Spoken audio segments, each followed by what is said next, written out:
మన ఈ డైరీ మరియు క్యాలెండర్ ఆవిష్కరణ కార్యక్రమాన్ని టీవీల ద్వారా వీక్షిస్తున్న తెలంగాణ రాష్ట్రంలోని అన్నదమ్ములకి అక్క చెల్లెళ్ళకి పేరు పేరున హృదయపూర్వకంగా అందరికీ నూతన సంవత్సర శుభాకాంక్షలు ముందుగా నేను తెలియజేస్తా ఉన్నాను.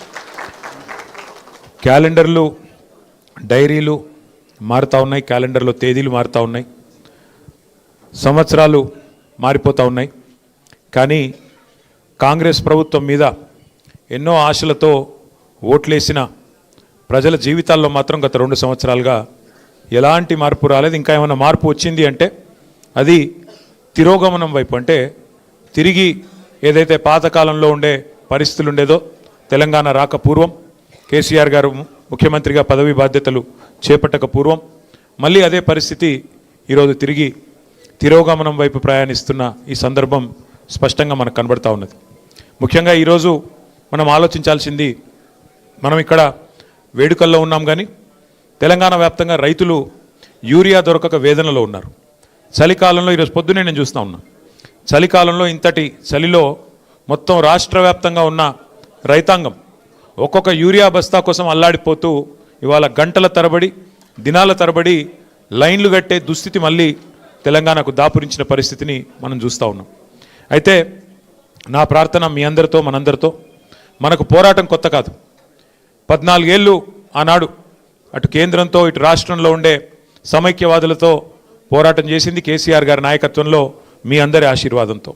అట్లాగే 10 ఏళ్ళు మరి తెలంగాణ రాష్ట్రం ఏర్పడ్డ తర్వాత మీ అందరి కష్టంతో, మీ అందరి దయతో కేసీఆర్ గారు ముఖ్యమంత్రిగా పదవి బాధ్యతలు చేపట్టిన తర్వాత 10 ఏళ్ల తెలంగాణ మీద కేసీఆర్ గారి ప్రగతి సంతకం చిరస్మరణీయమైనది, దాన్ని ఎవరు తుడిపేయలేదనే మాట కూడా నేను మీకు గుర్తు చేస్తూ ఉన్నా.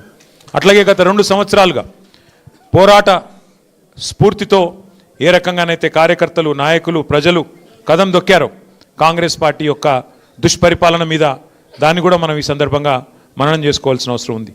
ముఖ్యంగా నాయకుడు కేసీఆర్ గారు, మన పార్టీ నాయకులు జెండాను రెపరెపలాంచే వాళ్ళు నాయకులు కావచ్చు, కానీ ఆ జెండాను నిటారుగా భూమిలో పాతిపెట్టి ఇది నా జెండా అని చెప్పే సోదరులు మాత్రం మన కార్యకర్తలు అనే మాట నేను గుర్తు చేస్తూ ఉన్నా.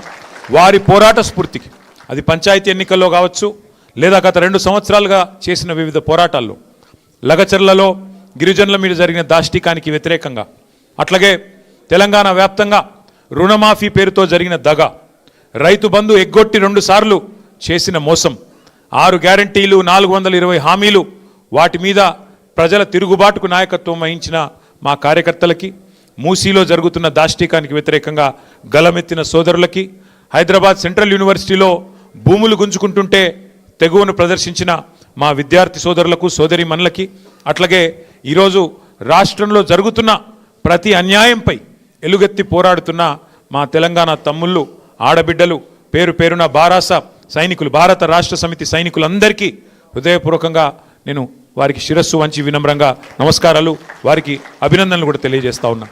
అయితే ఈ సందర్భంగా ఇప్పుడే పెద్దలు చెప్పినట్టుగా 2026వ సంవత్సరం